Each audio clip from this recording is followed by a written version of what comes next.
મદદકારી અનંત કલ્યાણ કરનાર વાત્સલ્ય વસાવનારા શાસ્ત્રકાર પરમર્ષિ ભગવાન આપણને પ્રાપ્ત થયેલા પરમાત્મા એની અલૌકિક ઓળખાણ આ મંગલ શ્લોકના માધ્યમથી આપી રહેલા છે. અદ્ભુત વાત પરમાત્મા માટે ઉપમા આપવા દ્વારા કરી રહેલા છે કે પરમાત્મા કહેવાય છે સાક્ષાત સુરદ્રુમાં. ભગવાન સાક્ષાત પરમાત્મા છે.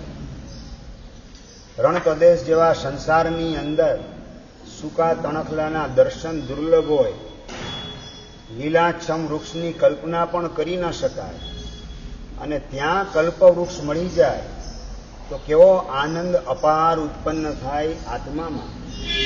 એવો આનંદ આપણને આ પરમાત્મા મળ્યા એ નિમિત્તે થાય છે ખરો કે નહીં, એ પ્રશ્ન જાતને પૂછવાનો છે. ટીવી જોતા જેટલો આનંદ આવે કે તમે શેર ખરીદેલા હોય 2 લાખ રૂપિયાના અને એનો ભાવ ડબલ થઈ જાય ને જે આનંદ તમને આવે એના કરતાં ચડિયાતો આનંદ આવા પરમાત્મા આપણને મળ્યા, કલ્પવૃક્ષને પણ ટક્કર મારે એવા પરમાત્મા મને મળ્યા. દુર્લભ ચીજ, અણમોલ ચીજ અને પરમ ઉપકારી એવી વ્યક્તિ આપણને પ્રાપ્ત થઈ, એનો આનંદ આપણને કેટલો છે. એ આનંદ હોય તો અહોભાવ આવે, અહોભાવ આવે તો નમો ભાવ આવે, અને નમો ભાવ એની વાત આપણે છેલ્લા 2-3 દિવસથી કરતા હતા કે પરમાત્માના દર્શન ભગવાનને ધન્યવાદ આપવા માટે કરવા જવાના, અને ભગવાનના વંદન એના માધ્યમથી 5 પ્રકારના ફળ મળે. કયા? પહેલા નંબરમાં વિનય, વિનમ્રતા, વિવેક દ્રષ્ટિ, વિમલ બુદ્ધિ અને વૈરાગ્ય. આ 5 પરિબળો આપણા જીવનમાં આવે તો પરમાત્માના વંદન આપણે તાત્વિક રીતે કરેલા છે એમ સમજવું. આજે 3જા ચરણની અંદર આપણે પ્રવેશ કરીએ છીએ. પૂજનાત પૂરકઃ શ્રીણામ. ભગવાનનું પૂજન કરવાના માધ્યમથી શું થાય તો કે બાહ્ય અને આંતરિક લક્ષ્મી, ધનલક્ષ્મી અને ગુણલક્ષ્મી એ બંનેની પ્રાપ્તિ થાય. એ પરમાત્માની પૂજાનું ફળ દેખાડે છે. આપણને શું જોઈએ છે દિનેશભાઈ? શું જોઈએ? ભગવાનની પૂજા દ્વારા ધનલક્ષ્મી જોઈએ કે ધર્મલક્ષ્મી જોઈએ? હિન્દુભાઈ શું જોઈએ? હા, ધર્મલક્ષ્મીની ગરજ નથી. જેટલી ધનલક્ષ્મીની ગરજ છે એટલી ધર્મલક્ષ્મીની ગરજ ઊભી થયેલી નથી. મતલબ કે આ લોકના સુખની જેટલી ડિમાન્ડ છે એટલી મોક્ષના સુખની ડિમાન્ડ હજુ સુધી અંદરમાં જાગૃત થયેલી નથી. આ લોક મીઠા તો પરલોક કોણે દીઠા, આવા પ્રકારની પ્રચ્છન્ન નાસ્તિક વૃત્તિ ભીતરમાં ગોઠવાયેલી તો નથી ને. એ ચેકિંગ આપણા જીવનમાં ડોક્યુ કરવા દ્વારા કરવાનું છે. એ વાત આપણને કેટલી લાગુ પડે છે. ભગવાનને પૂજવા દ્વારા ધનલક્ષ્મી મળે યા ન મળે, ધર્મલક્ષ્મીને તો મારે મેળવવી જ છે. આવા પ્રકારનો ભાવ ભીતરમાં કેટલો જાગે છે. એ ચેકિંગ આપણા મન ઉપર ચોકી ગોઠવવાના માધ્યમથી કરવાનું છે. મનમાં 24 કલાક ચાલતા વિચારો, એની અંદર ધનની પ્રાપ્તિ કઈ રીતે થાય, ધન કઈ રીતે વધે, આવા વિચાર વધારે આવે છે કે ધર્મની પ્રાપ્તિ કઈ રીતે થાય, ભાવ ધર્મની પ્રાપ્તિ કઈ રીતે થાય, અને ધર્મ મારા જીવનમાં વધે કઈ રીતે, એની વિચારણા ચાલે. 24 કલાકમાં વધારે વિચારણા કઈ ચાલે? દીપકભાઈ, ધન વધે એના પ્લાન કે ધર્મ વધે એના પ્લાન? કે એમાં મૂંઝાવા જેવું કઈ છે? આ પ્રશ્ન એવો અઘરો છે જેમાં બહુ વિચાર કરવો પડે. 24 કલાક જે વિચાર ચાલતો એની અંદર ધન વધારવાના વિચાર વધારે કે ધર્મ વધારવાના વિચાર વધારે? તમે પેમેન્ટ માટે ક્યાંક જતા હો ને રસ્તામાં દેરાસર આવે, લાવો ભગવાનના દર્શન કરતો જાઓ, ભગવાનને તન પ્રદક્ષિણા આપતો જાઓ, ભગવાનને વંદન કરી લઉં, તન ખમાસના આપું, અનુકૂળતા થોડોક સમય વધારે છે તો ભગવાનનું ચૈત્ય વંદન કરતો જાઓ. આ ધનની કમાણી કરતા ધર્મની કમાણી મને વધારે લાભકારક છે, એવા પ્રકારનો તમારો ભાવ હોય તો પેમેન્ટ માટે જતા હો તમે ને રસ્તામાં દેરાસર દેખાય તો આવું કંઈક થયા વિના રહી તમારા જીવનમાં ડોક્યું કરો વિપુલભાઈ, આવો પ્રસંગ કેટલો. પેમેન્ટ માટે ગયા હો અને પરમાત્માના દર્શન કરવા માટે, વંદન કરવા માટે, ચૈત્ય વંદન કરવા માટેના ભાવ જાગે, એવી ભૂમિકા ખરી કે નહીં? પેમેન્ટ ન મળવાનું હોય તો જાય. હા, એટલે એમાં પણ પાછી વાત કઈ આવી તો કે ધન એની વૃદ્ધિ એ જ કેન્દ્ર સ્થાને ગોઠવાયેલી છે. ધર્મની વૃદ્ધિના ભાવ આપણને સ્પર્શે છે કેટલા. ધન લક્ષ્મી એ પુણ્ય અનુસારે મળવાની છે અને ધર્મની લક્ષ્મી એ પુરુષાર્થ મુજબ અને આપણી પાત્રતા મુજબ ધર્મની લક્ષ્મી આપણને પ્રાપ્ત થાય અને આપણા જીવનમાં એની વૃદ્ધિ જોવા મળે. પુરુષાર્થ વગર ધર્મની પ્રાપ્તિ થઈ શકે નહીં. 64 ઇન્દ્ર ભેગા થઈને પણ નવકારસીનું પચખાણ લઈ શકતા નથી. જેના કારણે પાત્રતા નથી. એટલે પુરુષાર્થ અને પાત્રતા બે વસ્તુ હોય તો જ ધર્મની લક્ષ્મી આપણા જીવનમાં પ્રવેશ કરી શકે અને ધર્મ લક્ષ્મીની અંદર વધારો થઈ શકે. સામાયિક પુરુષાર્થથી થાય કે પુણ્યથી થાય? સામાયિક પુરુષાર્થથી કે પુણ્યથી? હા, કટાશનું લઈને બેસો, કપડાં બદલો, ધોતી પહેરો, ઈચ્છામી ખમાસનું કરો, સ્થાપનાજી સ્થાપો, તો એમાંથી આ પુરુષાર્થ દ્વારા સામાયિક થાય. અને પાત્રતા અંદરમાં હોય તો એ સામાયિકના ભાવ અંતરને સ્પર્શવા માંડે. સામાયિક કરતા કરતા ક્ષમતાને મારે મેળવવી છે, સમત્વ ભાવ મારે કેળવવો છે, ક્ષમતાને મારે વધારવી છે. એ અંદરમાં પાત્રતા હોય તો સામાયિકની ક્રિયા પુરુષાર્થ દ્વારા શરૂ થાય અને પાત્રતા હોય તો સામાયિકનું ફળ આપણને પ્રાપ્ત થતું જાય અને એ ફળ જેમ જેમ પ્રાપ્ત થતું જાય તેમ તેમ આત્માનું ડેવલપમેન્ટ થાય. એ બધાના મૂળમાં શું છે તો કે પૂજનાત પૂરક શ્રીરામ. પરમાત્માની પૂજા દ્વારા ધન લક્ષ્મી અને ધર્મ લક્ષ્મી બંને પ્રાપ્ત થતી જાય. આપણે ધર્મ લક્ષ્મીને પ્રાયોરિટી આપી અને મારા આત્માની અંદર પરમાત્મા પ્રત્યેના અહોભાવ, આદરભાવ, બહુમાન ભાવમાં ઉછાળો આવે. નંબર 2, પરમાત્માના વચન ઉપર અપૂર્વ વિશ્વાસ મારા અંતરમાં મારે પ્રગટાવો છે. પરમાત્માના વચનનું ચિંતન અને મનન કરતા કરતા પ્રભુએ કેવી અલૌકિક ને અપૂર્વ વાત કરેલી છે. સોયના ટોચકા ઉપર બટેટાનો કણિયો હોય, કેટલા જીવ આવે એમાં? અસંખ્યની અનંતા જીવ આવે. બટેટું હોય કે ગાજર હોય કે ડુંગળી હોય, લસણ હોય, સોયની અણી એની અંદર ભોકી અને બહાર તમે કાઢો અને એના ટોચકા ઉપર જેટલો ભાગ આવે એની અંદર અરિયંત પરમાત્મા કહે છે અનંતા અનંત જીવો એની અંદર ગોઠવાયેલા હોય.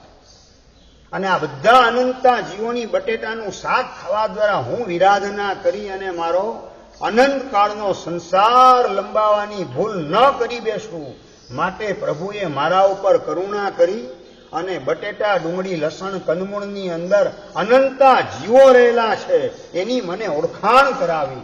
વાહ પ્રભુ, આપે મારા ઉપર કેવી કૃપા કરી.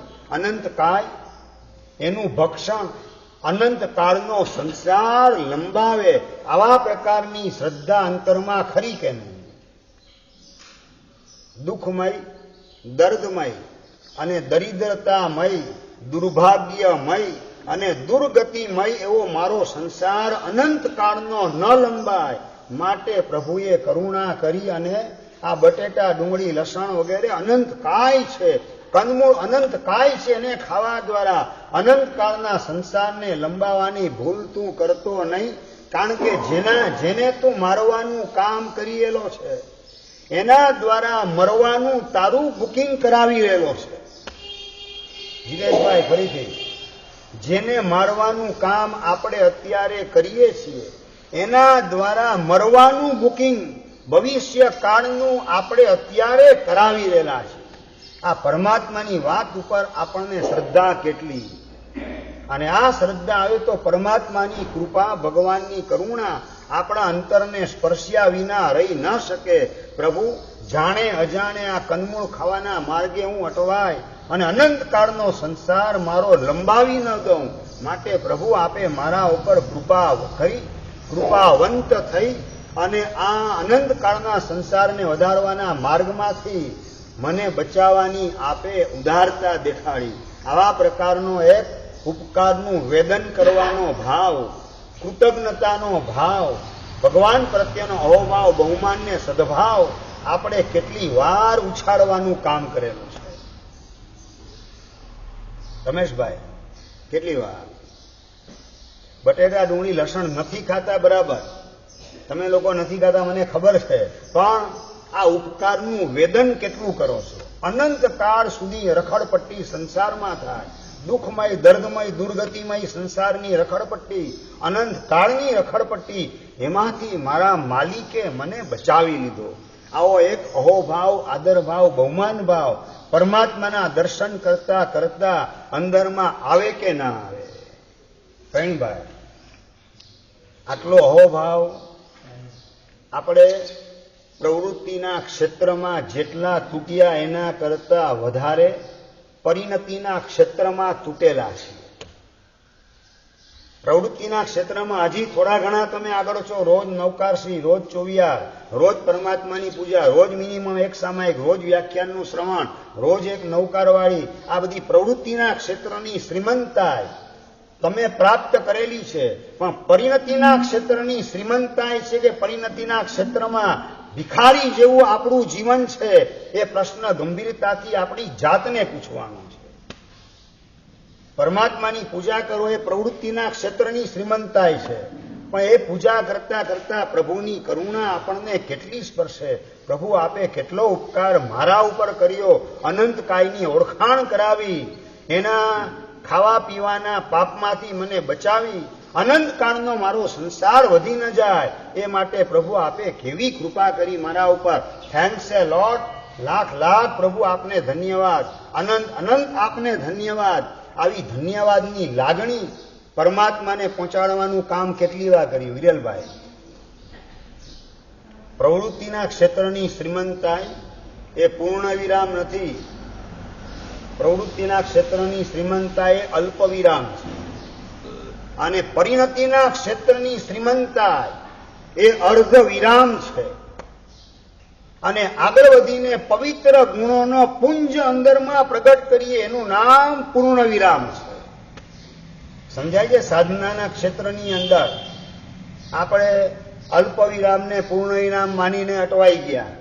દવાઈ સ્વાહા, બસ ભગવાનની પૂજા થઈ ગઈ, પતી ગયું, કામ પૂરું, આજનો દિવસ સફળ, આજનો દિવસ લેખે લાગ્યો. અલ્પ વિરામને પૂર્ણ વિરામ માનીને બેસી જાય, શું રિઝલ્ટ આવે? આપણે પૂજા કરીએ છીએ એટલે સત પ્રવૃત્તિ, ધર્મની પ્રવૃત્તિ અલ્પ વિરામ છે. ધર્મની પરિણતિ ઊભી કરતા જઈએ ભીતરમાં, જે જે પ્રવૃત્તિ કરીએ એને અનુરૂપ પરિણામ ઊભા કરતા જઈએ, એ અર્ધ વિરામ છે. અને એવા પરિણામ ઊભા કરતા કરતા એવી નિર્મળ પરિણતિને ઘૂંટતા ઘૂંટતા પવિત્ર એવા સદગુણનો પુંજ અંદરમાં પ્રગટ કરીએ, એ સાધનાનું પૂર્ણ વિરામ છે. અનંતા ગુણોનો સમૂહ આત્માની અંદર આપણે પ્રગટ કરીએ, એ સાધનાનું પૂર્ણ વિરામ છે. અલ્પ વિરામ પાસે આપણે અટકવું નથી, અર્ધ વિરામ પાસે પણ અટકવું નથી, પૂર્ણ વિરામ સુધી પહોંચ્યા વિના રહેવું નથી. આવા પ્રકારનું લક્ષ્ય હશે તો ભગવાનની પૂજા કરતા કરતા ભાવને ઊંચકવાનો પુરુષાર્થ ભીતરમાં ઓટોમેટિક થઈ રાખશે. પરમાત્માની પૂજા કરો છો, દર્શન કરો છો, વંદન કરો છો, ચૈત્ય વંદન કરો છો, સારી વાત છે, ખોટી વાત નથી. પણ જે એના કરતા પણ મહત્વની વાત રહી જાય છે કરવાની, ચૂકી જવાય છે, એના તરફ આપણે દુર્લક્ષ સેવેલું છે, એ આ ભવની અંદર એ દુર્લક્ષને દૂર કરી એ દિશામાં સમ્યક પુરુષાર્થ આપણે કરવો છે. ભગવાનને ધન્યવાદથી નવડાવીએ, ભગવાનના ઉપકારનું વેદન કરીએ, અને એ રીતે આપણે પૂજા કરતા જઈએ તો પૂજા કરતા કરતા ઓટોમેટિક ચિત્તની પ્રસન્નતા આપણને પ્રાપ્ત થતી જાય. ભગવાનની પૂજા કરવાનું સૌથી પહેલું ફળ, પૂજા તમે કરો છો એ સાચી છે કે નહીં, પૂજા તાત્વિક છે કે નહીં, પૂજા એ તમને ઝડપથી મોક્ષ માર્ગે આગળ વધારે કે નહીં, એના માટેના 5 સિમ્ટમ્સ શાસ્ત્રકારે દેખાડેલા છે. એમાં સૌથી પહેલું સિમ્ટમ્સ તમારા ચિત્તની પ્રસન્નતા છે. આનંદગંજી મહારાજ કહે છે ચિત્ત પ્રસન્ન રે પૂજન ફળ કહ્યું, પૂજા અખંડિત એ.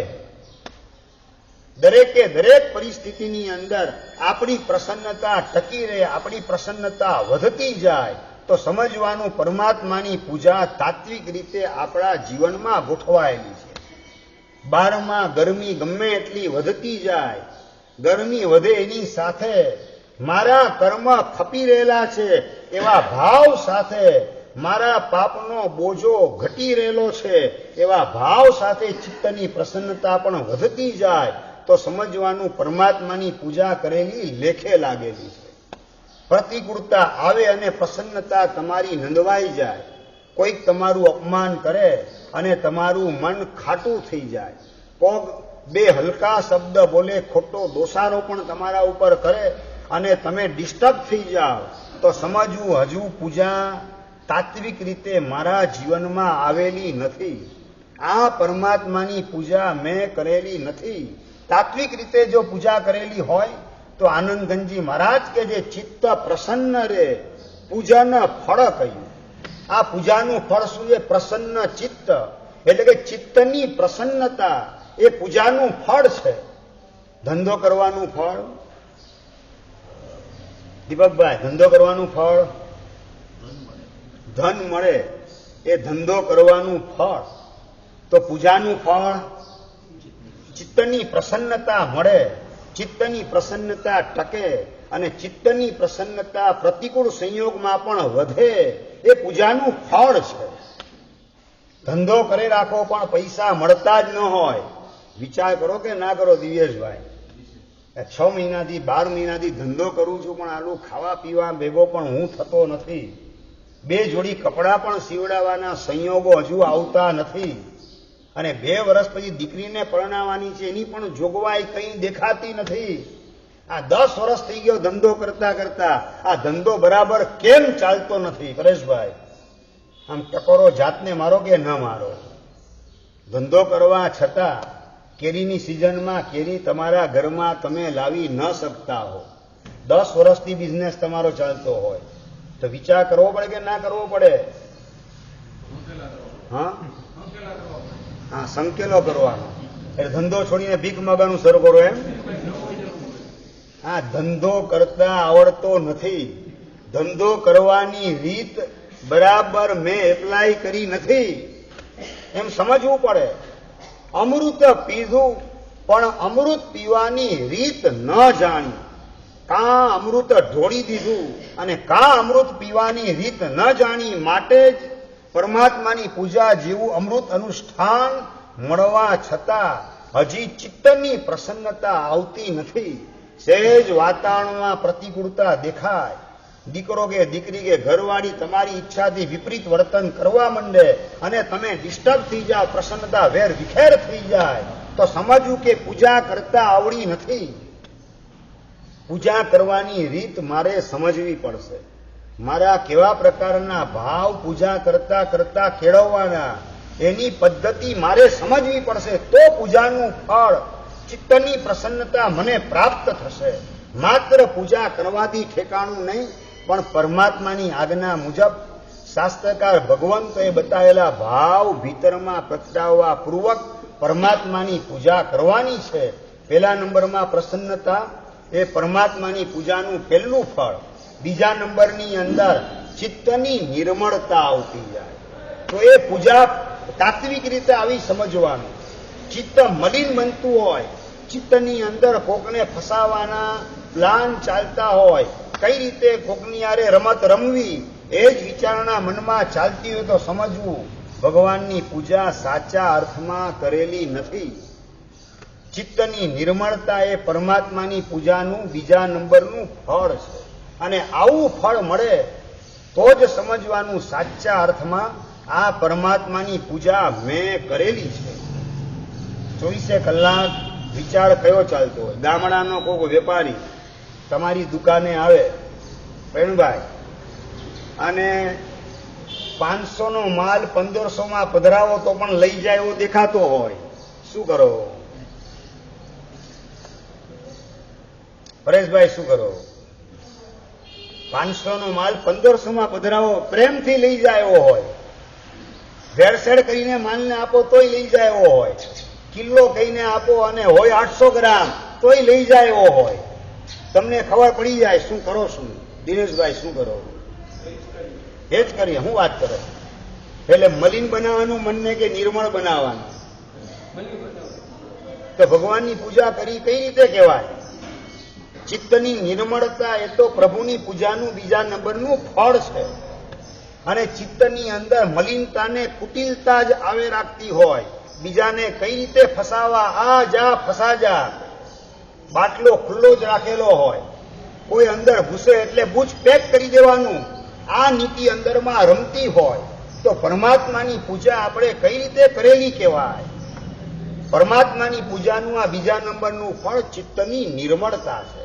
ચિત્તની કુટિલતા, મલિનતા રવાના થતી જાય, સરળતા આવતી જાય, સદભાવ જીવો પ્રત્યે જાગતો જાય, મૈત્રી વગેરે મંગલ ભાવો જગતના જીવ માત્ર પ્રત્યે સહજપણે આપણા અંતરમાં જાગૃત થતા જાય, એને કહેવાય ચિત્તની નિર્મળતા. ભગવાનની પૂજા 25 વર્ષથી કરો છો દીપકભાઈ, બરાબર? 25 વર્ષથી 30 વર્ષથી દિવ્યેશભાઈ, બાજુમાં જ દેરાસર, રોજે રોજ પૂજા તમે કરો. આ પૂજાનું ફળ પહેલા નંબરમાં પ્રસન્નતા કેટલી, બીજા નંબરમાં ચિત્તની નિર્મળતા કેટલી પ્રાપ્ત થઈ? આ પ્રશ્ન જાતને કેટલી વાર પૂછ્યો? જીતેશભાઈ, ચા પીવા બેઠો અને ખાંડ વગરની ચા હોય, ચિત્તની પ્રસન્નતા ટકે કે બોઇલર ફાટે? દિવેશભાઈ, શું રિઝલ્ટ શું આવે? હા, એટલે એક દુકાને જાઉં છું વિચારતો નથી પ્રોફિટ થાય કે નહીં, પ્રોફિટ થાય કે લોસ થાય, વિચાર નથી કરતો, ધંધો કરી આવું છું. આવો જવાબ તમારો દીકરો તમને આપે એ દુકાને ને બેહાડો. શું કરો હિરલભાઈ?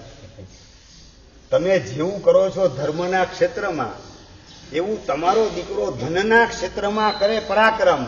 ચલાવો, પરાક્રમ જ કેવું પડે ને, હે હિન્દુભાઈ? તમે ચલાવો, ત્યાં તરત જ સ્ટ્રીક થવાની વાત આવે. આ રીતે ધંધો થતો હશે તો જે રીતે તમે પૂજા કરો છો, તમે પૂજા કરો એટલે એક પ્રકારની પ્રવૃત્તિ થઈ પણ એનું પરિણામ મળતું ન હોય અને છતાં પ્રવૃત્તિ ચાલે રાખે. આવું કઈ રીતે ચાલી શકે? આવો પ્રશ્ન જાતને કેટલી વાર પૂછેલો છે. મારી પ્રસન્નતા નંદવાય નહીં ગમે તેવા સંયોગોની વચ્ચે પણ, તો પરમાત્માની પૂજા તાત્વિક રીતે મારા જીવનમાં શરૂ થયેલી કહેવાય. નંબર 2, વાસનાને વિકારોના નિમિત્તોના ખડકલા હોય એની વચ્ચે પણ મારા મનમાં મલિનતા આવે નહીં, પવિત્રતા જાય નહીં, નિર્મળતા સહજ રીતે પ્રગટ થઈ રાખે, તો પરમાત્માની પૂજા મેં કરેલી લેખે લાગે કહેવાશે. પરમાત્માની એક બાજુ પૂજા કરવાનું કામ ચાલુ હોય ને બીજી બાજુ રાતના ગંદા વિડીયો જોવાનું કામ, વેબ સિરીઝ વગેરે જોવાનું કામ ચાલુ હોય, પોર્નોગ્રાફીનો શિકાર બની જવાતું હોય, તો આ પરમાત્માની પૂજા તાત્વિક રીતે જીવનમાં કઈ રીતે આવી કહેવાય? વિપુલભાઈ, નિર્મળતા એ પરમાત્માની પૂજાનું બીજું ફળ બતાવેલું છે. આપણે પૂજા કરી નાખીએ પણ પૂજાનું ફળ આપણને કેટલું મળ્યું? ડોક્ટરની દવા તમે લઈ રાખતા હો, રાતના ઊંઘ ના આવતી હોય, ખાંસી નોન સ્ટોપ ચાલુ રહેતી હોય, તાવ તમારો ઉતરતો ન હોય, અશક્તિ, થાક, નબળાઈ, ચક્કર વગેરે મટતા ન હોય અને દવા તમે 2 મહિના 3 મહિના 4 મહિના લીધે જ રાખો, શું કરો હવે? શું કરો તમે? આ દવા લઉં તો હજી મારી તકલીફ મળતી કેમ નથી? પેલા વિચાર આવે કે ના આવે? તો આટલો ધર્મ આટલા વર્ષોથી કરું છતાં પણ મારી પ્રસન્નતા, જમવા માટે બેસું અને બપોરે દાળ મીઠા વગરની આવે અને તરત જ બોઇલર ફાટે છે કેમ રીતે? શા માટે? અને મારી પ્રસન્નતા કઈ રીતે પલાયન થઈ જાય છે? આવું ચાલી શકે નહીં. સહેજ પણ નિમિત્ત વાસનાના મળે અને મન વિકારી બની જાય, નિર્મળતા ભાગી જાય, તો પરમાત્માની પૂજા હું કઈ રીતે કરું છું? પરમ પવિત્ર એવા પરમાત્માનો સ્પર્શ કરતા કરતા પવિત્રતા મારામાં આવતી જાય. પવિત્રતા એનો પક્ષપાત એટલો બળવાન બનતો જાય કે મારી જાતના ને વાસનાના કાદવમાં અભડાવવાનું પાપ આ ભવમાં મારાથી થઈ શકે નહીં. આવા પરિણામ ભીતરમાં જાગે એને કહેવાય નિર્મળતા. અને આવી નિર્મળતા પ્રભુની પૂજાના માધ્યમથી આવ્યા વિના રહી. આવી નિર્મળતા મને કેટલી પ્રાપ્ત થઈ એ પ્રશ્ન જાતને પૂછવાનો છે. શાસ્ત્રકાર હજુ આગળ 3જા નંબરનું ફળ બતાવે છે. પરમાત્માની પૂજા જેમ જેમ તમે કરતા જાઓ, તાત્વિક રીતે પરમાત્માની પૂજા તમારા જીવનમાં ગોઠવાતી જાય, શાસ્ત્રકાર કહે છે તેમ તેમ તમારા જીવનની અંદર સાત્વિકતા આવતી જાય. સાત્વિકતા ઓટોમેટિક તમારા જીવનનો એક પર્યાય બનતો જાય, તમારા જીવનનું એક મહત્વપૂર્ણ પાસું બનતું જાય. સાત્વિકતા એ બહુ મહત્વની છે. દાખલા તરીકે તમે પૂજા રોજ કરવી એ પ્રકારનો નિયમ લો, અથવા તો નંબર 2 રાત્રિ ભોજનનો ત્યાગ, એવો માનો કે તમે નિયમ લીધો, કંદમૂળનો ત્યાગ એનો નિયમ લીધો. એ નિયમ કઈ રીતે લો રમેશભાઈ? રાત્રિ ભોજનનો ત્યાગ, કંદમૂળનો ત્યાગ, એ નિયમ કઈ રીતે લો દિનેશભાઈ? હા, બારગામ છૂટી. હા, બસ આ જ વાત આવી ગઈ. રાત્રિ ભોજનનો ત્યાગ એ પાપ ભીરુતા એનું રિફ્લેક્શન છે. રાતના ખાઈશ તો નરકે જવું પડશે, દુર્ગતિનો ભય અંદરમાં પડેલો છે, માટે રાત્રિ ભોજનનો ત્યાગ તમે કરો છો. નંબર 2 પાપનો ભય પણ બેસેલો છે, માટે રાત્રિ ભોજનનો ત્યાગ કરો. પણ નંબર 2 બારગામ છૂટ, માંદગીમાં છૂટ. ઘણા તો છે ને હાજે માંદે છૂટ બોલતા હોય. હાજે માંદે છૂટ, હા, ટાણે પ્રસંગે છૂટ. ટાણા ને પ્રસંગ રોજે રોજ તમારા જીવનમાં આવી જાગતા હોય. દુકાનેથી મોડો આવ્યો એટલે ટાણું આવી ગયું રાત્રિ ભોજનનું. ગામ ને બારગામ છૂટ, ગામ પરગામ છૂટ તો નિયમ રહ્યો શું? સાજે માંદે, માંદે છૂટ તો સમજા, સાજે છૂટ બોલો તો નિયમ રહ્યો શું? માંદગીમાં છૂટ ને બારગામમાં છૂટ રાખો છો એ વખતે તમને ખ્યાલ આવે કે મારી સાત્વિકતા ખલાસ થતી જાય છે. એની નોંધ કેટલી લેવાય મગજમાં? વિરલભાઈ, રાત્રિ ભોજનના ત્યાગનો નિયમ એ પાપ ભીરુતા, ભવ ભીરુતા એનું પ્રતીક છે. સારી વાત છે, પણ એમાં જે છૂટ રાખો છો, બારગામની છૂટ ને માંદગીની છૂટ, એના દ્વારા સાત્વિકતા મારી ખલાસ થતી જાય છે. એની નોંધ મગજમાં કેટલી લેવા? જેટલી નિયમમાં છૂટછાટ તમે લેતા જાઓ તેમ તેમ તમારી સાત્વિકતા તૂટતી જાય છે. તમારા નિયમરૂપી બાલડીની અંદર કાણું પાડવાનું કામ તમારા દ્વારા થતું જાય છે. બાલડીમાં કાણું સમજી ગયા ને? કુવામાં ઉતારો કાણાવાળી બાલડીને બહાર તમે કાઢો. ભાઈ તમે કહો કે હારું મહેનત તો કરું છું, 25 વાર બાલડી નાખું ને 25 વાર બહાર કાઢો, પાણી કેમ આવતું નથી? આવે ન આવે? સમજી ગયા ને? આ છૂટછાટ વાળી બાધા રાખેલી હોય તો ઠેકાણું પડે? રમેશભાઈ, ઠેકાણું પડે? ન પડે. તો મારે મારું ઠેકાણું પાડવું છે, સાત્વિકતા મારા જીવનમાં લાવવી છે. સાત્વિકતા વગર પરમાત્માની પૂજા કઈ રીતે મને ફળે? આ પ્રકારના ભાવ ભીતરમાં જાગે તો સમજવાનું પૂજા સાચા અર્થની અંદર આપણા જીવનમાં ગોઠવાયેલી છે.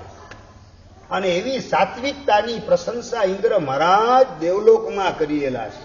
ગઈકાલે જે વાત કરેલી હતી, ધન્ય એણે ગુરુ મુખે પરમાત્માના દર્શન વંદન પૂજનનો મહિમા સાંભળ્યો, પ્રભાવ સાંભળ્યો, પરમાત્માની ભક્તિ પોતાના જીવનમાં ગોઠવી દીધી. એના રિઝલ્ટ સ્વરૂપે પહેલા સૌધર્મ દેવલોકની અંદર મહર્ધિક દેવ બને બીજા ભવમાં, અને ત્યાંથી નીચે પછીના ત્રીજા ભવની અંદર શું બને છે? રાજકુમાર. રાજપુર ગામ, એના રાજા રાજધર અને રાણી પ્રીતિમતી એનો પુત્ર રાજકુમાર તરીકે જન્મ થાય. પેટની અંદર આવે ત્યારે માતાને દોહલા ધર્મના થાય, દેરાસર બનાવું, પરમાત્માની પ્રતિમા ભરાવું, પરમાત્માની પ્રાણ પ્રતિષ્ઠા કરાવું, અંજન સલાકા કરાવું, પરમાત્માને પ્રતિષ્ઠિત કરવું, અભય દાન આપવાનું કામ કરું, ભગવાનની પૂજા કરું, ભગવાનની આંગી રચાવું, આવા દોહલા અંદરમાં ઉત્પન્ન થતા જાય. આવનારા જીવના એક પ્રભાવ સ્વરૂપે, એના એક પરિણામ સ્વરૂપે, એના રિફ્લેક્શન સ્વરૂપે આવી સદભાવના ભીતરમાં જાગતી જાય, ધર્મ ભાવનામાં વૃદ્ધિ થતી જાય છે. અને દીકરો રાજા અને રાણી, માતા પિતા બંનેને ધર્મ આપવાનું કામ કરે છે. દીકરો શું કરે છે? જે મા બાપ અત્યાર સુધી ધર્મ નતા કરતા એને ધર્મનું દાન કરે છે.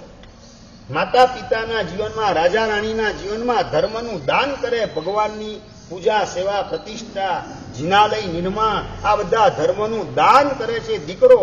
માટે દીકરાનો જન્મ થયો અને નામ પડ્યું ધર્મદત્ત. માતા પિતાને ધર્મનું દાન કરનાર, ધર્મ દેનાર. દત્ત એટલે દીધેલ છે. ધર્મ જેણે માતા પિતાને એટલે ગુણ સંપન્ન નામ પડે છે ધર્મદત્ત. અને ઘરની અંદર ચાલો પૂજા કરવા જઈએ, ભગવાનના દર્શન કરવા જઈએ. એ માતા પિતાના મોઢેથી વાત સાંભળે અને ભગવાનના દર્શન કરવા માતા પિતા દીકરાને પણ લઈ જાય. અને ભગવાનના દર્શન કરતા કરતા ભાવ વિભોર બને અને જાતિસ્મરણ જ્ઞાન થાય. માત્ર 1 મહિનાનો સમય પસાર થયો અને જાતિસ્મરણ જ્ઞાનની પ્રાપ્તિ ભગવાનના દર્શને. ભાવ વિભોર બનીને ભગવાનના દર્શન કરે છે. અને દર્શન કરતા કરતા થયેલું જાતિસ્મરણ જ્ઞાન ખ્યાલ આવ્યો. દેવલોકની અંદર મહર્ધિક દેવ હતો ત્યારે પણ નંદીશ્વર દીપ ને રૂચકર દીપ વગેરેમાં જઈ શાશ્વત જીન બિંબોને જુહારવા દ્વારા ભગવાનની ભક્તિનો લાભ લીધેલો હતો. ધન્ય તરીકેના ભવમાં પણ ભગવાનની ભક્તિ કરી હતી. એના પ્રતાપે રાજકુમાર તરીકે અત્યારે ગોઠવાયેલો છું.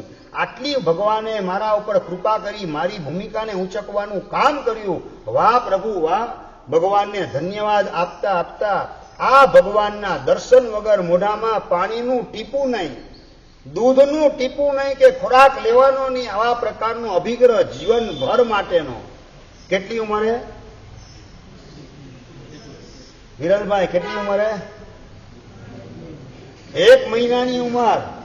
તમારી કેટલી ઉંમર થઈ ગિરીશભાઈ? આવો નિયમ જીવનમાં આવ્યો કે નથી આવ્યો? ભગવાનના દર્શન વગર મોઢામાં પાણીનું ટીપું ન નાખવું, આવો નિયમ આવ્યો કે નથી આવ્યો? હજી નથી આવ્યો. દર્શન કરો છો, પૂજા કરો છો, જુદી વાત, પણ નિયમપૂર્વક પ્રતિજ્ઞાબદ્ધ પૂજા તમે કરતા એવા પ્રકારના જીવો કેટલા મળે? સમજ્યા કે નથી સમજાતું? હું તમને સાવ સાદી વાત કરું. બેંકમાં તમે પૈસા કરંટમાં મૂકો 5 લાખ રૂપિયા, અને નંબર 2 એ 5 લાખ તમે એફડીમાં મૂકો, આમ ફરક પડે કે ન પડે જીતેશભાઈ? શું ફેર પડે? કરંટમાં તમે મૂકો 5 લાખ, એને 10 વર્ષ પછી તમે જાઓ, હાથમાં કેટલા આવે? 5 જ આવે. અને એફડીમાં મૂકેલા હો તો 5 ના 10 થઈ જાય. સમજાય હું શું કહેવા માંગુ છું? આ રોજે રોજ વગર પ્રતિજ્ઞાએ પૂજા કરો એટલે કરંટમાં મૂક્યા, એમાં વધારો કઈ ન થાય. અને પ્રતિજ્ઞા સાથે જો પૂજા ગોઠવેલી હોય, પ્રતિજ્ઞા સાથે ભગવાનના દર્શન કરતા એફડીની અંદર આવી ગયા, તમે રિઝલ્ટ ઊંચામાં ઊંચું પ્રાપ્ત થાય. તમને રિઝર્વ બેંક ઓફ ઇન્ડિયા કે બેંક ઓફ બરોડા કે પ્રાઇવેટ બેંક વગેરે જેટલું વ્યાજ આપે એના કરતા કરોડો કરોડો ગણું ઊંચું વ્યાજ અને ફળ આ પરમાત્માની પૂજાના નિયમના માધ્યમથી પ્રાપ્ત થવાનું છે. એવો અંદરમાં ભરોસો કેટલો! આ પરમાત્માના દર્શન દ્વારા જે ફળ મને મળે એ કોઈ શેર બજાર કે ગોલ્ડ બજાર મને આપી શકે નહીં. ભૂમિ દેવતા પ્રસન્ન થાય તો પણ, મારી જમીનના ભાવ કદાચ 100 ગણા વધારે મળી જાય તો પણ ભગવાનના દર્શન દ્વારા જે ફળ મળે એવું ફળ ભૂમિ દેવતા પ્રસન્ન થઈને પણ આપી શકે નહીં. આવી શ્રદ્ધા ભીતરમાં કેળવાય કે નથી કેળવાય? દિવ્યેશભાઈ, દર્શન કરો છો, પૂજા કરો છો, પ્રતિજ્ઞાની જે વાત આવે એમ નથી. એટલે કરંટમાં પૈસા રાખો તમે.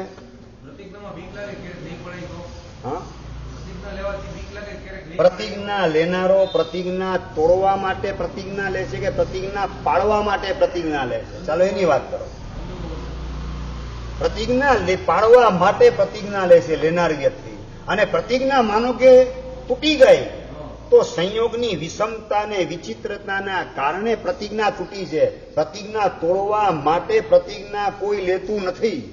તૂટી જાય એ સંયોગની વિષમતા છે, સત્વની કચાશ છે, એના અને કર્મનો કોઈ વિચિત્ર ઉદય છે, જેના કારણે પ્રતિજ્ઞા તમારી તૂટી ગઈ.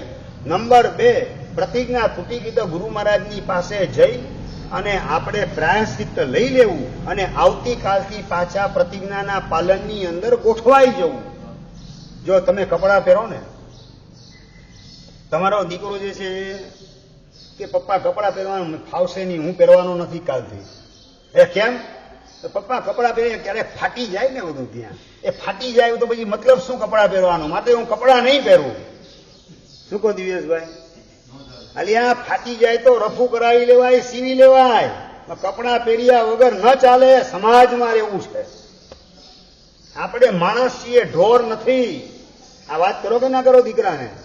તો આપણે સંઘમાં રહેવું છે, શાસનમાં રહેવું છે. પ્રતિજ્ઞાના કપડાં પહેર્યા વગર ચાલે નહીં. કદાચ પ્રતિજ્ઞા તૂટી કપડું જેમ ફાટી ગયું રફુ કરાવી શકાય, સીવી શકાય અને પાછું પહેરવાના કામમાં આવી જાય. એમ પ્રતિજ્ઞા તૂટી ગઈ તો પાછી પ્રાયશ્ચિત ગુરુ મહારાજ પાસે લઈ આલોચના કરી, પ્રાયશ્ચિત વહન કરી પાછી આપણી પ્રતિજ્ઞાને અખંડ બનાવી દઈએ, રફુ કરી લઈએ અને પાછા બીજે દિવસથી પ્રતિજ્ઞા પાલનની અંદર ગોઠવાઈ જઈએ. આ માર્ગ કહેવાય. શાસનની અંદર રહેવું હોય, સંઘમાં રહેવું હોય તો પ્રતિજ્ઞાના કપડાં પહેરવા અનિવાર્ય છે. આવી સમજણ ખરી કે નહીં ગિરીશભાઈ? આવી સમજણ ખરી કે નહીં? હવે થોડી થોડી આવે છે. એમ કે આગ લાગી છે ને પાણી ઓલવવાનું કામ કરીએ, ચમચીએ નાખીએ, હા ધીમે ધીમે આગ ઓલવા છે. 10 માળના ટાવરમાં આગ લાગેલી ને ચમચીએ નાખો, આ ધીમે ધીમે સમજાય કામ નહીં લાગે. તત્કાલ સમજવું પડશે ને જીવનમાં એનો અમલ કર્યા વગર છૂટકો નથી. કપડું ફાટી જાય માટે કપડા ન પહેરવા. અને ગળામાં છે ને ક્યારેક ગુમડું થઈ જાય, હાલું ગળું હોય તો ગુમડું થાય ને, કાપી જ નાખો એટલે ગુમડું થાય જ નહીં જિંદગીમાં. હાથ હોય તો હાથમાં ક્યારેક ખંજવાળ આવે, હાથમાં ક્યારેક ગુમડું થાય, ફોડકી થઈ જાય, હાથ કાપી જ નાખવાનો એટલે ફોડકી થાય જ નહીં. આવા પ્રકારના ગાંડા વેળા દીકરો તમારી પાસે કરે, ઘરમાં રાખો દીકરાને. ખાલી આ હાથમાં ફોડકી થાય તો ફોડકીનો ઈલાજ કરવાનો હોય, હાથ કાપવાનો ન હોય. ગળામાં ગુમડું થઈ જાય તો એનો ઈલાજ કરવાનો કે ગળું કાપી નાખવાનું. એમ પ્રતિજ્ઞા લઈ અને નિયમ તૂટી જાય તો પ્રતિજ્ઞા નહીં લેવાની, એટલે પ્રતિજ્ઞા રૂપી ડોકું કાપી નાખવાનું કે એનો ઈલાજ કરવાનો, પ્રાયશ્ચિત્ત સ્વીકારવા દ્વારા. આ સંસારમાં છે તમે બધા પાવરધા છો, સુરાને પૂરા છો, સમજણ પૂરેપૂરી કામ કરે સંસારમાં. સાધનાની વાત આવે, ધર્મની વાત આવે, આરાધનાની વાત આવે, એ જ વખતે કોણ જાણે તમારી બુદ્ધિ ક્યાં બેર મારી જાય છે, તમારી બધી ખાધેલી બદામ ક્યાં ભાગી જાય ખબર પડતી નથી. હા, શાસ્ત્રકાર બતાવે છે કે પ્રતિજ્ઞા લઈ અને પ્રતિજ્ઞા તોડવી એના કરતા પ્રતિજ્ઞા ન લેવી સારી. આને ઉત્સૂત્ર કહેવાય. ઉત્સુત્તમ ઝીણા વયંતી. યોગશાસ્ત્રની ટીકાની અંદર આ વાત કરવામાં આવેલી છે કે પ્રતિજ્ઞા લઈ અને પ્રતિજ્ઞા તોડવી એના કરતા પ્રતિજ્ઞા ન લેવી સારી.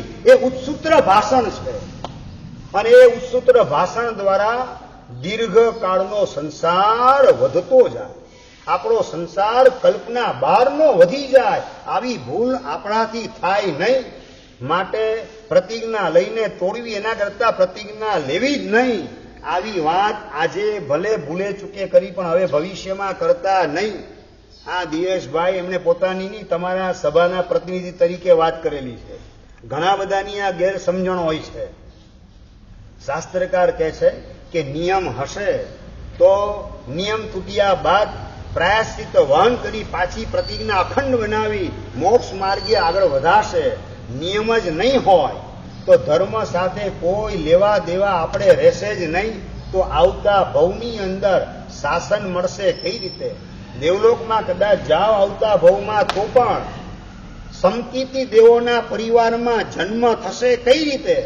અને મિથ્યાત્વી દેવતાઓના પરિવારમાં જો જન્મ થયો તો અનંત કાળનો સંસાર લંબાતા વાર લાગશે નહીં. આપણું ભવિષ્ય જોખમાય નહીં. માટે પ્રતિજ્ઞાબદ્ધ જીવન જીવવું છે, સાત્વિકતાને આત્મસાત કરવી છે. એક પણ છૂટછાટ વાળી પ્રતિજ્ઞા લેવી નથી. અમે લોકોએ દીક્ષા લીધી, કેટલી છૂટછાટ રાખી? રાત્રિ ભોજનના ત્યાગની અમે પ્રતિજ્ઞા લીધી, એમાં છૂટછાટ કેટલી? બ્રહ્મચર્યની પ્રતિજ્ઞા અમે લીધી, છૂટછાટ કેટલી? પરિગ્રહ ત્યાગની અમે પ્રતિજ્ઞા લીધી, છૂટછાટ કેટલી? અમારા એક પણ મહાવ્રત છૂટછાટ વાળા નથી, અને તમારા એક પણ નિયમ છૂટછાટ વગરના નથી. મોટા ભાગનાની આ સ્થિતિ છે. અને સાત્વિકતા જાય એટલે બાલડીમાં કાણું પાડવાનું કામ થાય. જેટલી છૂટ રાખીએ કાણું પડે બાલડીમાં, બાલડીની તાકાત તૂટી જાય, ખલાસ થઈ જાય. મારી પ્રતિજ્ઞા નહીં હોય જીવનમાં, આરાધનાની પ્રતિજ્ઞા, તો બધી ધર્મની તાકાત ખલાસ થઈ જશે. ધર્મને બળવાન બનાવવા માટે મને તારવાની ધર્મની તાકાત ખલાસ ન થાય. એ માટે માત્ર ધર્મ પ્રવૃત્તિ નહીં, પ્રતિજ્ઞા પૂર્વકની પ્રવૃત્તિની અંદર મારે ગોઠવાવું છે. 1 મહિનાની ઉંમરે ભગવાનના દર્શન ન થાય ત્યાં સુધી મોઢામાં પાણીનું ટીપું, દૂધનું ટીપું લેવાનું નહીં. આવી પ્રતિજ્ઞા લીધેલી છે. 1 વર્ષની ઉંમરે. તમને 51 વર્ષ ને 61 વર્ષ થયા તો પણ આવા હજુ સુધી ભાવ પ્રગટેલા નથી. અને નંબર 2, 3 મહિનાની ઉંમર મેં ગઈકાલે કીધી હતી. બીજી પ્રતિજ્ઞા, મારી ભૂલ થઈ ગઈ, 3 મહિનાની પણ 3 વર્ષની ઉંમર. 3 વર્ષની ઉંમરે બીજી પ્રતિજ્ઞા લીધી, પરમાત્માની પૂજા ન થાય ત્યાં સુધી મોઢામાં પાણીનું ટીપું નહીં અને અનાજનો દાણો લેવાનો નહીં. આવી પ્રતિજ્ઞા 3 વર્ષની ઉંમરે કરી. એવી એની ધર્મની વફાદારી, ધર્મ સાધના પ્રતિજ્ઞાબદ્ધ રીતે પોતાના જીવનમાં ગોઠવી છે આ માત્ર 3 વર્ષની ઉંમરે. અને એની પ્રશંસા દેવલોકની અંદર ઇન્દ્ર મહારાજ કરી રહેલા છે કે ધર્મ દત્ત માત્ર 1 મહિનાની ઉંમરે પરમાત્માના દર્શન વગર પાણીનું ટીપું નહીં કે માતાનું દૂધ પણ લેવાનું નહીં. અને 3 વર્ષની ઉંમરે તો ખાવા પીવાનો પણ ત્યાગ, જ્યાં સુધી પરમાત્માની પૂજા ન કરું ત્યાં સુધી પાણીનું ટીપું નહીં, અનાજનો દાણો નહીં, દૂધનું ટીપું નહીં. આવી પ્રતિજ્ઞા જીવનભરની લીધેલી છે. એ 3 વર્ષના છોકરાને હું બોલતા શું આવડે? 1 મહિનાની ઉંમરે લીધેલી પ્રતિજ્ઞા. ક્યારેક મમ્મી કે પપ્પા, રાજા કે રાણી ભગવાનના દર્શન ન કરાવાય, કરાવવાનું ભૂલી જાય, બને કે ના બને? શક્ય ખરું કે નહીં? ઘરના કામકાજમાં રાજકાજની અંદર વ્યસ્તતાના લીધે રાજા ભૂલી જાય, એવું બને કે ના બને? એ ભૂલી જાય તો ત્યાં સુધી પાણીનું ટીપુંની, માતાનું દૂધ પીવાનું નહીં. આવી પ્રતિજ્ઞા અદભુત પાડી રહેલ છે આ ધર્મ દત્ત. અને પૂજા વગર જીવનભર માટે જ્યાં સુધી પૂજા ન થાય ત્યાં સુધી પાણીનું ટીપુંની, અન્નનો દાણોની આવી પ્રતિજ્ઞા કરેલી છે માત્ર 3 વર્ષની ઉંમરે. છોકરાને બોલતા આવડે કે ના આવડે? બોલતા 3 વર્ષની ઉંમરે તો માત્ર મમ્મી પપ્પા દાદા દાદી આટલું જ બોલે, વધારે બીજું બોલી શકે નહીં. અને છતાં આવી પ્રતિજ્ઞા લીધી છે, કદાચ મને કોઈ પૂજા નહીં કરાવે તો ખાવા પીવાનું મારી વ્યવસ્થા શું ગોઠવાશે? આવા સત્વહીનતાના વિચારો બિલકુલ એને સ્પર્શતા નથી. કેવું સાત્વિક એનું જીવન છે, એનો આત્મા કેવો સાત્વિક છે, કેવી અદભુત પ્રતિજ્ઞા લીધેલી છે. ઇન્દ્ર સભાની અંદર ઇન્દ્ર મહારાજ ધર્મદત્તની પ્રશંસા કરીને એ વખતે એક મિથ્યા દ્રષ્ટિ દેવ એના મનની અંદર સળવળાટ ઉપડે છે. ઇન્દ્ર મહારાજ આ એક 3 વર્ષના બાબલાની પ્રશંસા કરે છે. એની તાકાત વધારે કે દેવની તાકાત વધારે હોય? આ ઇન્દ્ર મહારાજની બુદ્ધિ પણ છે ને ફરી ગઈ લાગે છે, ચકરાવે ચડી ગઈ લાગે છે. હમણાં જાઓ અને એની પ્રતિજ્ઞા તોડીને દેખાડો, ઇન્દ્ર મહારાજની વાત ખોટી સાબિત કરીને દેખાડો. આવો સંકલ્પ કરી મનમાં ગાંઠ બાંધી ને મિથ્યા દ્રષ્ટિ દેવ નીચે ઉતરે છે. કોની પરીક્ષા કરવા માટે? કોની? ધર્મદત્તની પરીક્ષા કરવા માટે નીચે ઉતરે. અને સવારના પૂરની અંદર રોજનો ક્રમ હતો, માતા પિતા ધર્મદત્તને જિનાલય પૂજા કરવા માટે લઈ જાય, પછી જ માતા પિતા પોતે પણ પાણી વાપરતા હતા. એટલે સહજ રીતે આ ધર્મદત્તની પ્રતિજ્ઞા સચવાઈ જતી હતી. એને માતા પિતાને કીધું નથી કે મારે આવી પ્રતિજ્ઞા છે. 1 મહિનાની ઉંમરે શું બોલે કે મારે દર્શન વગર દૂધ નહીં પીવાનું, પાણી નહીં પીવાનું, આવી મારે પ્રતિજ્ઞા છે. છતાં પણ એના ભાવ, એનો પડઘો માતા પિતાના હૃદયમાં પડે. રોજ એને દેરાસરના દર્શન સવારના પોરમાં ઉઠીને માતા કરાવે, રાજ રાણી કરાવે, અને એના કારણે સહજ રીતે નિયમ સચવાતો હતો. પણ આજે તો દેવે ઈરાદાપૂર્વક એની પ્રતિજ્ઞા તોડવાનો સંકલ્પ કરેલો. ઈરાદાપૂર્વક એની પ્રતિજ્ઞાથી એને ભ્રષ્ટ કરવું, એવા પ્રકારનો સંકલ્પ. સવારના પોરની અંદર રાણી માસિક અંતરાયમાં બેસેલી છે. આજે રાણીએ પૂજા કરવા જવાનું નથી, અને જ્યારે માતા પૂજા કરવા ન જવાને ત્યારે પિતાજી હતા રાજા, એને પૂજા કરવા લઈ જતા હતા. એનો ક્રમ ચાલતો હતો. અને આજે અચાનક રાણી માસિક અંતરાયમાં બેસેલી છે, અને રાજાનું સવારના પોરમાં માથું સખત દુખવા માંડેલું છે. દેવે માયા કરી રાજાનું માથું દુખાડવાનું શરૂ કરી દીધું. અને સાવ સામાન્ય માથું નહીં, ભયંકર માથાનો દુખાવો. દિવાલની અંદર, દિવાલની સાથે માથું પછાડવાનું મન થાય, માથું ફોડી નાખવું. આ એટલો માથાનો અસહ્ય દુખાવો. રાજ વૈદ્યને બોલાવવામાં આવે, હકીમને બોલાવવામાં આવે. આખા રાજમહેલની અંદર દોડધામ શરૂ થઈ ગયેલી છે. અને એ દોડધામના કારણે બધાને ખ્યાલ બહાર નીકળી ગયું કે આ ધર્મદત્તને પૂજા કરાવવાની બાકી છે. રાજ માતા જે હતા એ માસિક અંતરાયની અંદર છે, અને રાજા જે પિતાજી, એને ભયંકર માથાનો દુખાવો. રાજમહેલના માણસો, રાજ સેવકો એ રાજ વૈદ્યને બોલાવવાના, હકીમને બોલાવવાના એની તજવજમાં લાગેલા, એની તૈયારીમાં ગોઠવાયેલા છે. અને એની અંદર ધર્મદત્તને પૂજા કરવાનું બધા વિસરી ગયા. રાજ વૈદ આવે, દવા આપે, છતાં પણ દુખાવો જવાનું નામ લે નહીં. અલગ અલગ પ્રકારના ઓસડિયા ઘસવાનું કામ ચાલે, માથે લેપ કરવામાં આવે, દવા પીવડાવવામાં આવે, માથું દબાવવામાં આવે, અલગ અલગ બધા નુસ્ખા અજમાવે. સવારથી સાંજ સુધી, સાંજ પડી ગઈ ત્યાં સુધી રાજાનું માથું દુખતું, માથું મટતું નથી. અને અંતે રાજ વૈદ એને ઊંઘવાની દવા આપી દીધી. હવે એક જ ઈલાજ છે, માથાનો દુખાવો સખત છે, માથે રૂમાલ બાંધવાનું કામ કર્યું છતાં પણ માથું પછાડવાનું કામ, માથા ઉપર લેપ કરવા છતાં દુખાવો ઘટવાનું નામ ન લે, દવા પીવડાવવા છતાં દુખાવો જવાનું નામ ન લે. છેલ્લે રાજ વૈદ હતા, એણે ઊંઘની દવા સાંજના સમયે આપી દીધી, અને રાજા ઘસઘસાટ ઊંઘી ગયો. બધાને ખ્યાલ બહાર રહી ગયેલું છે કે ધર્મદત્ત એને પૂજા નથી કરી, માટે પાણીનું ટીપી નથી પીધું, અનાજનો દાણો નથી લીધો. રાણી હતી એ પણ રાજાની માંદગીના કારણે, માથાના દુખાવાના કારણે એ પણ એકદમ ડિસ્ટર્બ થઈ ગયેલી છે. હાંફળી ફાફડી દોડધામ કરે, આમથી તેમ લાવ, હું આમ કરું તેમ કરું. ચંદનને ઘસવાનું કામ કરે, ચંદનનું વિલેપન, દાસીઓને ઓર્ડર કરે, ચંદન ઘસો, રાજાને લેપ કરો ચંદનનો. એની અંદર ધર્મદત્તની પૂજા રહી ગઈ. શું થાય? રિઝલ્ટ શું આવે વિરલભાઈ? રિઝલ્ટ શું આવે જીતેશભાઈ? 24 ઉપવાસ. કેટલી ઉંમરે? 3 વર્ષની ઉંમરે કુલદીપભાઈ ધર્મદત્તને 24 ઉપવાસ થઈ ગયો, છતાં ચિત્તની પ્રસન્નતા જરાય ખંડિત થઈ નથી. ક્યારે ખાવાનું મળશે, ક્યારે પીવાનું મળશે, એવા વિકલ્પો દ્વારા ચિત્તને મલિન પણ કરેલું નથી. ચિત્તની નિર્મળતા પણ એને અખંડ રીતે ટકાવેલી છે. એક બાજુ ચિત્તની પ્રસન્નતા, બીજી બાજુ ચિત્તની નિર્મળતા, અને ત્રીજી બાજુ ચિત્તની સાત્વિકતા. એમાં પણ કડાકો બોલાયેલ નથી. આ નિયમમાં થોડી છૂટ રાખેલી હોત ને, મહિનામાં 25 દિવસ નિયમ, 5 દિવસની છૂટ, તો વાંધો ના આવત. દિવેશભાઈ, તમે તો શું વિચાર શું કરો? મહિનામાં 25 દિવસનો નિયમ, 5 દિવસની છૂટ.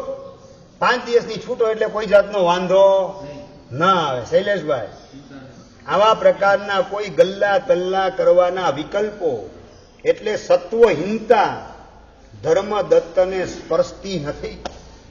કર્મ સત્તાને જે કસોટી કરવી હોય તે કરે.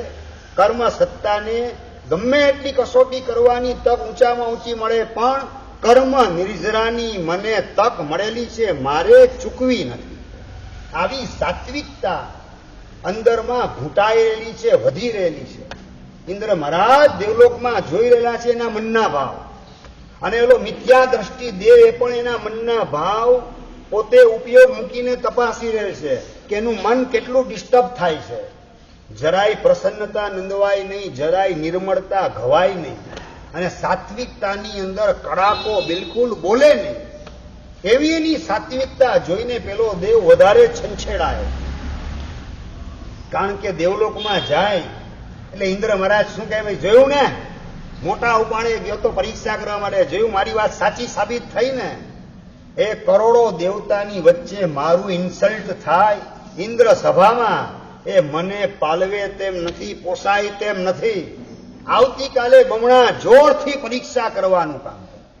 આવતીકાલે તો એના મનના ભાવ ચલાયમાન 100% થશે. અને બીજે દિવસે રાજા ઉઠે, માથાનો દુખાવો મટી ગયો હતો, પણ સવારના પોરમાં હજી નાવાની તૈયારી કરે એની પહેલા જ રાજદૂત સમાચાર આપે છે કે સીમાડાના રાજાએ આપણા રાજ્ય ઉપર હુમલો કર્યો. સવારના પોરની અંદર હુમલાના સમાચાર, યુદ્ધના સમાચાર રાજાના કાને પડ્યા. રાજા શું કરે, સીધો રણ મેદાન તરફ ડગલા માંડવાનું કામ કરે છે. હાથી ઉપર ગોઠવાય યુદ્ધના મેદાન તરફ રાજા આગળ વધી રહેલ છે.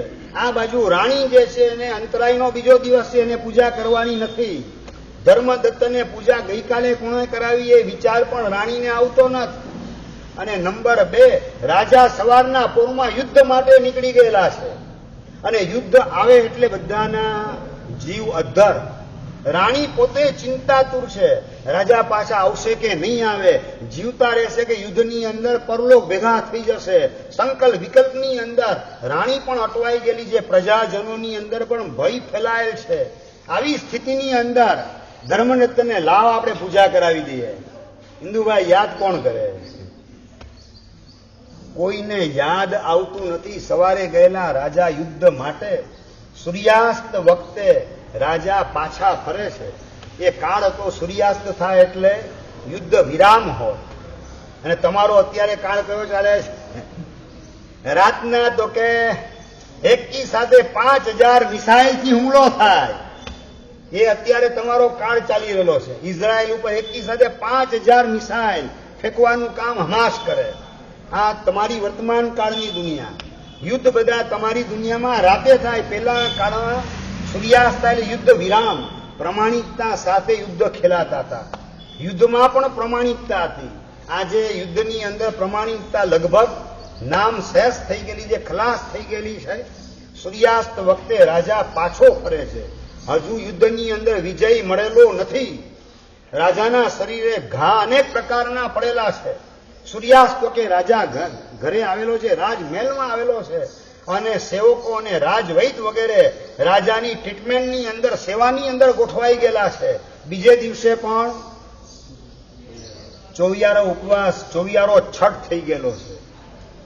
દેવ પોતે ઉપયોગ મૂકીને જુએ છે ઓલા મનનો ગ્રાફ ઊંચો નીચો થાય જ કે નથી થતો. પણ મનનો ગ્રાફ, સાત્વિકતાનો ગ્રાફ એનો ઉંચકાતો હતો. જરાય મનમાં ઢીલો પડેલો નથી. રાજકુમાર ધર્મદત્તના ભાવ અત્યંત નિર્મળતા, અત્યંત પ્રસન્નતા અને અત્યંત સાત્વિકતા, ત્રણ ચીજ એનો ત્રિવેણી સંગમ જોઈ અને દેવ વિચારમાં પડ્યો. શું વાત છે, અબ ક્યાં કિયા જાય. રાણીને પણ ખબર નથી કે આજે ધર્મદત્તને પૂજા કરાવવાની રહી ગઈ માટે એનું ખાવા પીવાનું કઈ થયું નથી. ચોવિયારો છઠ થઈ ગયેલો છે. રાણીને પણ વિચાર ના આવે. રાજા યુદ્ધની અંદર ખોવાયેલો વ્યસ્ત હતો, એને પણ વિચાર નથી આવતો. અને ધર્મદત્તે પ્રતિજ્ઞા લીધેલી છે એવી કોઈને ખબર નથી. ત્રીજે દિવસે પાછો સવારના પોરમાં રાજા તાજા માજા થઈ અને યુદ્ધ માટે નીકળી પડે. બપોરે 12 વાગે 1 વાગે યુદ્ધની અંદર વિજય પ્રાપ્ત કરી દુશ્મન રાજાનું ડોકું હણી, માથું હણી અને રાજા પાછો ફરે છે દુશ્મન રાજા ઉપર વિજય મેળવીને. અને આખા નગરની અંદર વિજયનો મહોત્સવ શરૂ થયો. બપોરે 1 વાગે રાજાનું જુલુસ જુલુસની અંદર નગરના વિવિધ માર્ગો ઉપર રાજાને ફેરવવાનું કામ, રાજાનું સન્માન કરવાનું કામ પ્રજા કરેલી છે. એ બપોરે 1 વાગે શરૂ થયેલો આ વિજય મહોત્સવ સાંજ ક્યાં પડી ગઈ એને કોઈને ખબર પડી નહીં. શું થઈ ગયું? 94 અઠ્ઠમ. અને છતાં પણ જરાય મનના પરિણામ ધર્મદત્તના ડામાડોળ થતા નથી. ઉંમર કેટલી છે? માત્ર 3 વર્ષની ઉંમરે 94 અઠ્ઠમ. તમે કેટલા વર્ષે અઠ્ઠમ કરેલો યોગેશભાઈ? હજી કર્યો જ નથી. હું વાત છે પરેશભાઈ? અઠ્ઠમ કેટલા વર્ષની ઉંમરે? હજી સુધી અઠ્ઠમ કર્યો જ નથી. હું વાત છે દિવેશભાઈ? અઠ્ઠમ કેટલા વર્ષની ઉંમરે? હું હવે 50 વર્ષ ને 60 વર્ષની ઉંમર થઈ ગઈ, હજી સુધી અઠ્ઠમ એક પણ થયો નથી. 3 વર્ષની ઉંમરે 94 અઠ્ઠમ. અને છતાં મનનો ગ્રાફ જરાય નીચે ઉતરે નહીં, પ્રસન્નતા નંદવાય નહીં, નિર્મળતા ચુકાય નહીં, સાત્વિકતામાં કડાકો બિલકુલ બોલે નહીં. એ રીતે કરેલો અઠ્ઠમ 3 વર્ષની ઉંમરે થયેલો આ અઠ્ઠમ. અને દેવ અંતરથી ઝૂકી ગયો. આ 94 અઠ્ઠમ કર્યો અને છતાં પણ મનના ભાવ જરાય ચલાયમાન થતા નથી. ચોથા દિવસે સવારના પોરની અંદર દેવ પ્રસન્ન થાય છે અને ધર્મદત્તને કહે છે, માગ તું માગે આપ. કેટલી ઉંમર છે? 3 વર્ષની ઉંમરે દેવ દર્શન આપે એવી સાત્વિકતા, એવી ચિત્તની પ્રસન્નતા ને એવી નિર્મળતા આત્મસાત કરેલી છે. અને દેવ વાત કરે છે કે પરમાત્માની આવી પૂજા, પ્રતિજ્ઞા પૂર્વકની પૂજા કરવાની તારી સાત્વિકતા, દ્રઢતા આ જોઈને હું આફરીન પોકારી ગઈ છું. માગ તું માગે આપું. અને એ વખતે ધર્મદત્ત વાત કરે છે દેવને કે બસ ક્યારેય પણ ભગવાનની પૂજાની અંદર ખાડો પડે નહીં અને દ્રવ્ય પૂજામાંથી ભાવ પૂજા સુધી પહોંચવાનું મારું બળ અંદરમાં પ્રગટ થતું જાય. એ સિવાય બીજું મને કંઈ જોઈતું નથી. કેટલી ઉંમર? 3 વર્ષની ઉંમરે આ સમજણ 3ના બદલે 73 વર્ષ ને 83 વર્ષ થઈ જાય. દિનેશભાઈ, આવી સમજણ આવે કે ના આવે? ભગવાનની પૂજા અખંડપણે જીવનભર ચાલે, એમાં ક્યાંય અંતરાય ના આવે. અને નંબર 2, દ્રવ્ય પૂજામાંથી ભાવ પૂજામાં આગળ વધવાનું બળ મારું ડેવલપ થતું જાય. બસ આટલું જ જોઈએ, બીજું કંઈ ના જોઈએ. ભાવ પૂજા એટલે ભગવાનની આજ્ઞાનું પાલન, અને સંપૂર્ણ આજ્ઞાનું પાલન સંયમ જીવનનો સ્વીકાર કરે તો શક્ય બને, એના વિના શક્ય બને નહીં. એટલે દીક્ષા સુધીના પરિણામ કેટલી ઉંમરે? 3 વર્ષની ઉંમરે ધર્મદત્તના હૃદયની અંદર સંયમ કવઈ મિલે સસનેહી પ્યારા, ક્યારે થઈ સાચો રે સંત, ક્યારે થશે મારા ભવનો રે અંત. આવા પ્રકારના ભાવ ભીતરમાં જાગે છે. અને ચોથા અને દેવ તથાસ્તુ કહે છે કે આપની પૂજાની અંદર હવે ક્યારેય વિઘ્ન આવશે નહીં. અને દ્રવ્ય પૂજામાંથી ભાવ પૂજાનું તમારું સામર્થ્ય એ પણ અવસરે પ્રગટ થયા વિના રહેશે નહીં. તથાસ્તુ કહી અને દેવ વિદાય લે છે. દેવલોકની અંદર જઈને ઇન્દ્ર મહારાજની માફી માગે. આપે જેવા વખાણ કર્યા એના કરતા સવાયો પરાક્રમી અને પ્રતિજ્ઞા પ્રત્યે વફાદારી વાળો ધર્મદત્ત નીકળેલો છે. મિચ્છામી દુક્કડમ, મારા કારણે એને અઠ્ઠમ થઈ ગયો. માફી માગે છે ઇન્દ્ર મહારાજની. રાજા રાણીને પણ વાત કરે છે દેવ પ્રગટ થઈને કે ધર્મદત્તને પ્રતિજ્ઞા છે, પૂજા કર્યા વગર પાણીનું ટીપું નહીં, અનાજનો દાણો નહીં.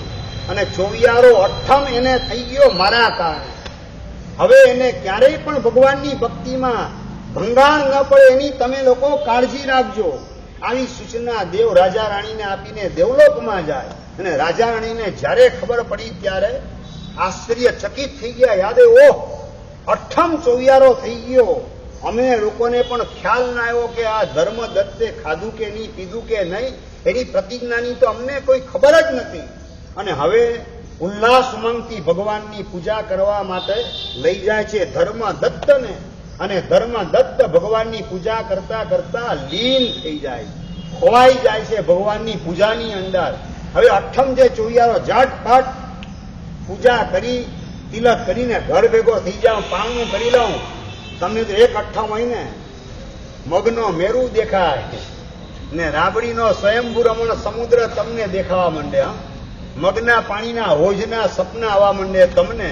એના બદલે ચોયારા અઠમની અંદર પણ ભગવાનની પૂજા કરતી વખતે જરાય ખાવા પીવાના વિકલ્પો ધર્મ દત્તને સ્પર્શતા નથી. ભગવાનની પૂજામાં લીન થઈ ગયેલો છે, ગરકાવ થઈ ગયેલો છે. પરમાત્માની પૂજાનું ચોથું ફળ પ્રાપ્ત થયેલું છે. પરમાત્માની પૂજાનું ચોથું ફળ કેવું તો કે લીનતા. ભગવાનની પૂજા ફટાફટ ભગાવો ને પતાવો એ રીતે નહીં, લીન બનીને ખોવાઈને મશગુલ બનીને મગ્ન બનીને ભગવાનની પૂજાની અંદર ખોવાઈ ગયેલો છે ધર્મ દત્ત.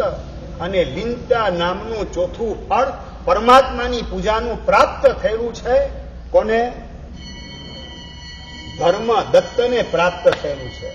અને માત્ર લીનતા નહીં, લીનતાથી આગળ વધીને 5મા નંબરનું ફળ અર્પણતા. અર્પણતા એટલે કે બસ પ્રભુ મન વચન કાયા આપને હું કાયમી ધોરણે સોંપું છું. મારો આત્મા આપને સમર્પિત કરું છું. આપની પૂજા કરતા કરતા, આપના ગુણોનો વૈભવ એનો વિચાર કરતા કરતા આ મન વચન કાયાને, મારો આત્માને, મારું સમગ્ર જીવન આપને સોંપ્યા વિના રહી શકતો નથી. અબ સોંપ દિયા ઈશ જીવન કો ભગવાન તુમારે ચરણો મેં. આવી અર્પણતાનો ભાવ એટલે કે 5મું ફળ પૂજાનું પ્રાપ્ત થાય છે ધર્મ દત્તને. અને અર્પણતા ભગવાનની પૂજાની અંદર અર્પણતા એટલે સમર્પણનો ભાવ પરાકાષ્ઠાનો આવતો જાય અને એના કારણે ચારિત્ર મૌનીય કર્મ પણ ઝપાટા બંધ ખપતા જાય. અને એ જ ધર્મ દત્ત યુવાનીના આંગણે પહોંચે અને દીક્ષાનો સ્વીકાર કરે છે. સંસારને અલવિદા કરી ભાવ પૂજા એટલે સંયમનો સ્વીકાર. અને માત્ર સંયમનો સ્વીકાર નહીં, સંયમની સાધનામાં ગોઠવાયા પછી જો હોવે મુજ શક્તિ એસી સવી જીવ કરું શાસન રસી. આવો ભાવ ધર્મ દત્ત મુનિના આત્મામાં પ્રગટ થતો જાય છે. કારણ કે એણે પોતાનો આત્મા પરમાત્માને સમર્પિત કરેલો હતો. જેમ પાણીનું ટીપું દરિયાને સમર્પિત થાય, દરિયો શાશ્વત, ટીપું પણ શાશ્વત બની જાય. એમ પરમાત્મા જે છે ને પોતાનો આત્મા સમર્પિત કરી દેવાના તતાપે પરમાત્માની બધી ભાવનાઓ ધર્મ દત્ત મુનિના અંતરમાં જાગૃત થતી ગઈ. પરમાત્માને જીવન સમર્પિત કર્યું એટલે દીક્ષા લીધી અને પરમાત્માના ભાવોનું સંક્રમણ ધર્મ દત્ત મુનિના અંતકણમાં થવા માંડ્યું. તીર્થંકર નામ કર્મ નિકાચિત કરી ત્યાંથી દેવલોકમાં જઈ પછીના ભવમાં માવિદેમાં તીર્થંકર બની અને મોક્ષમાં જવાનું સૌભાગ્ય ધર્મ દત્ત મહામુનિને પ્રાપ્ત થવાનું છે. આવા પૂજાના 5 ફળ. પહેલા નંબરમાં ચિત્તની પ્રસન્નતા, બીજા નંબરમાં ચિત્તની નિર્મળતા, ત્રીજા નંબરમાં સાત્વિકતા, ચોથા નંબરમાં લીનતા અને 5મા નંબરમાં અર્પણતા. આ 5 ફળ વાળી પૂજા આપણા જીવનમાં પણ ગોઠવાય અને એ રીતે કલ્પવૃક્ષને ટક્કર મારે એવા પરમાત્માની ઉપાસના આપણને વહેલી તકે મુક્તિ ધામની અંદર પહોંચાડે. એ જ મંગલ કામના જીનાજ્ઞા વિરુદ્ધ કહેવાય તો મિચ્છામિ દુક્કડમ.